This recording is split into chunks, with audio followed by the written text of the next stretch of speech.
Alrighty, guys. Let's go over this showdown slate. So we can take a look at my lineup from the last showdown slate. I think I already said it, but I always go small in showdown. This is my GPP lineup. Yeah. I always go small in showdown. Um, I originally had a different lineup, but this was the optimal cash build as well. I played a different thing in cash. That was definitely a mistake, but the core that I had was Josh Allen, Cooper Kupp, and Isaiah McKenzie. That core absolutely destroyed.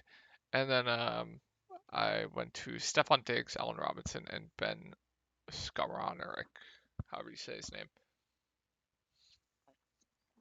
And let me just say something here. If everyone's gonna fade Allen Robinson next week because of what happened during that Rams game, I'm going to be all over him. Also, if you're in like season long with like friends and they're trying to get rid of Allen Robinson, get him immediately. Pick him up, get him. I am not worried at all with what happened. I see people all over Twitter complaining, blah blah blah, about what happened with Allen Robinson. I am not worried at all. The Rams did look bad, but I'm not worried about that at all. Go pick up all the Allen Robinson if your friends are, trying to get rid of him. I have zero worry with Allen Robinson. So yeah, definitely capitalize on that if your friends are trying to get rid of him. But yeah, I cashed in GPPs. I didn't fold double up in cash, so it was a net loss on the day, but not really too much. So could have been better, but could have been a lot worse. So happy to cash in GPPs um, on the first slate of the year, right? So yeah, let's get into this showdown slate. So like I said, I'm gonna have content out pretty much every day. I'm gonna do all the showdown slates, content throughout the week, everything. If Discord is something you're interested in, you can sign up through my Patreon link down below. And then if you ever want to talk to me, you can come over to, DFS Sports subreddit, ask me questions. I will definitely always answer you. And if you ever need to get a hold of me, you can do so on Twitter at ToryLangley1992. So yeah, let's get into this slate. So this is a very high over under. I believe it's a 52 and a half. That's just off the top of my head, but we're going to go team by team here. We're going to go over my thoughts on what I think is going to happen. So there's a lot of uncertainty with this showdown slate. With Godwin, with Gage, with the running back situation for both teams. It's kind of like the Buffalo Bills and Rams where there's uncertainty at running back. I definitely do think there's some uncertainty, especially with the Tampa Bay side, with them getting, was it Rachaad White? Yeah, Rachaad White. And then on the Dallas side, how much is Pollard going to get? So it's definitely uncertainty with running back. How much is Leonard Fournette going to get? So yeah, definitely uncertainty there. And then with Godwin, with Gage, I think the Dallas side looks a little better for me, in my opinion, for tournaments. And I think I definitely do give a lean to Dak Prescott over Tom Brady. But we'll get into this. Let's do it. So Mike Evans, 10.6K. Wish the price was a little bit cheaper, but he's their clear number one on their team. Tom Brady obviously loves him. Now it's going to be interesting to see what happened. Their offensive line definitely got weaker this offseason, as we all know. So it's going to be interesting to see what happens with Tom Brady and his offensive line. Obviously, we know Tom Brady is not a running quarterback. He's basically a statue. So I feel like that could definitely hurt him in some ways. But Mike Evans is going to be the clear number one on this team. I don't hate him. I might prefer CeeDee Lamb a little bit more for a little bit cheaper. But there is question marks. Like if Godwin or Gage both don't play, I like Mike Evans quite a bit at 10.6K. That just means he's going to be a lot safer.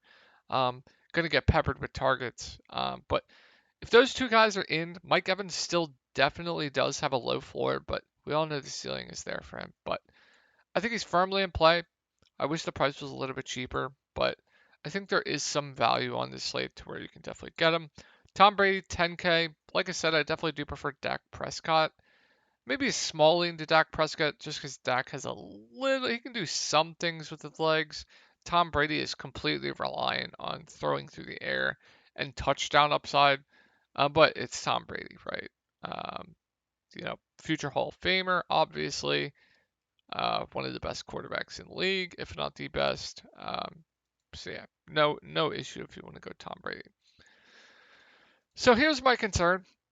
Um, if Leonard Fournette's going to get the same usage he got last year in the passing game, plus the amount of volume he got on the ground, at 8.6K, he is just entirely too cheap, and I would absolutely love him. If they're going to include Rachaad White, though, I think he's a little bit overpriced. And if his volume is going to go down to, like, say, 10 to 15 carries and like 1 to 2 targets, I think he's a little bit overpriced. So it's going to be interesting to see. Right now, people are going to be off Leonard Fournette because they're scared of that. Now is the time to capitalize on it when there's more uncertainty. In GPPs, you need to take risks. So when there's uncertainty like that, now is the time you need to capitalize on that. But we're going to have to see. I went over like I said, if he's going to get the same volume as last year, absolutely love him at this price. If Rachaad White's going to be involved, especially a lot more, then I'm a little bit more concerned. Godwin, Gage, if Godwin plays and Gage doesn't, I like him a lot at 7.4K. I like him regardless at 7.4K if Gage doesn't play. Gage himself, I think, is an okay option. Cameron Brate, I think, is a very, very safe option at tight end. Going to be the clear number one tight end on this team. No more Robert Gronkowski. We all know Tom Brady loves targeting tight ends, so I think Cameron Brate is a very, very safe play, even at 5.2K.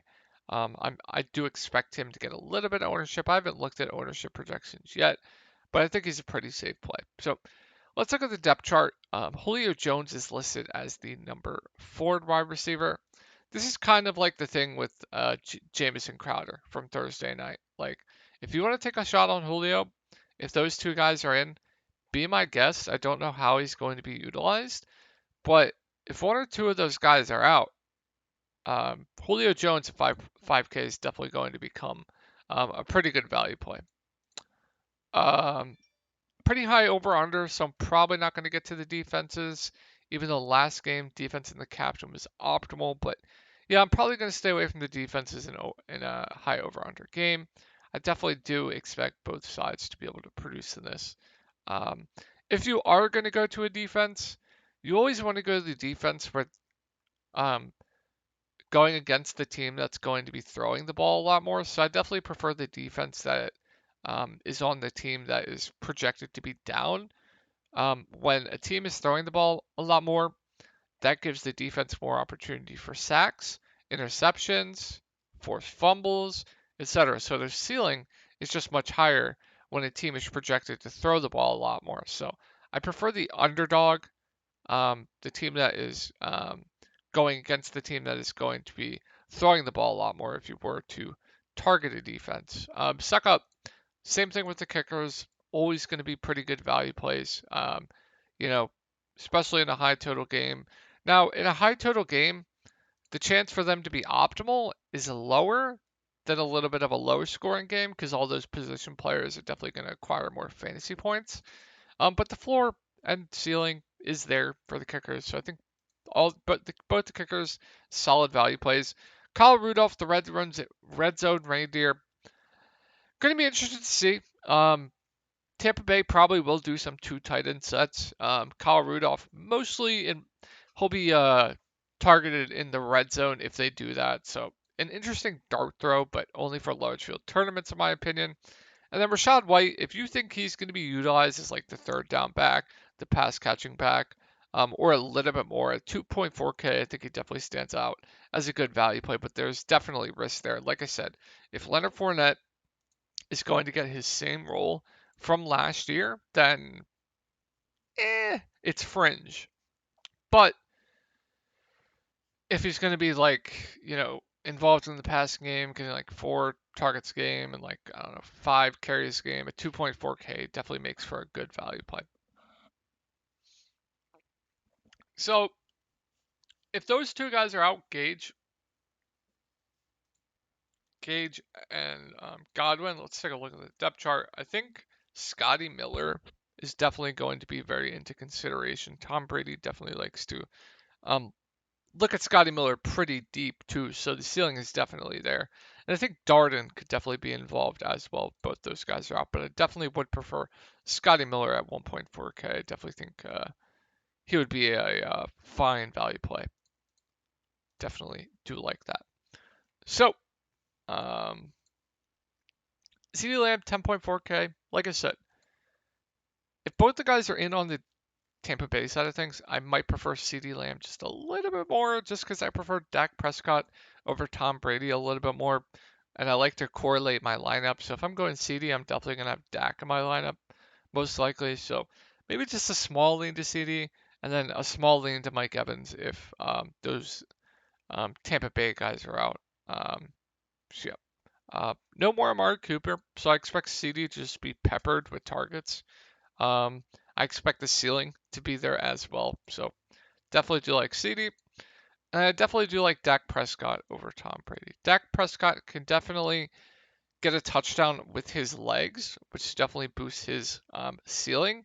And he can go for like 20, 40 rushing yards. So I think the floor plus ceiling with Dak is definitely much, much safer. And then the running back situation sucks. So if Tony Pollard was a little bit cheaper, I would like him over Ezekiel Elliott. But now that he's priced about the same as Ezekiel Elliott. So I definitely do prefer Zeke to Pollard, but I think both are firmly, firmly in play. Ezekiel Elliott is always going to get running back carries in the red zone as well. So yeah, I think both are in play. I don't know if I get to either in cash. I don't know. I haven't ran projections or anything, so I don't really know what cash is looking like right now. Let's take a look.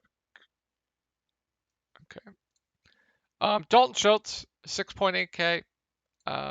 Clear number one tight end on his team. No competition at all. Zero competition at all. Dak Prescott loves throwing to Dalton Schultz, so I definitely think you can consider Dalton Schultz in cash games. I definitely think at 6.8K, he's still solid. I definitely think he's still solid, even at that price tag, in my opinion. Pollard, like I said, with the Zeke, don't know if you think it's a 60-40 split. Pollard's fine if it's 65-35. Kind of getting more fringe at 6.4K. But I don't know. Pollard's always looked better than Zeke, but they keep feeding Zeke. So I don't know. Tolbert, 5.8K, going to be the number 2 wide receiver. So high total game. Tolbert as the number 2 wide receiver in a Dallas offense, which is usually a fantasy carnival. I think he's a pretty good play. I really do. The kicker's always safe. Like I said, with the defenses, you already know. Turpin, don't get to him. And then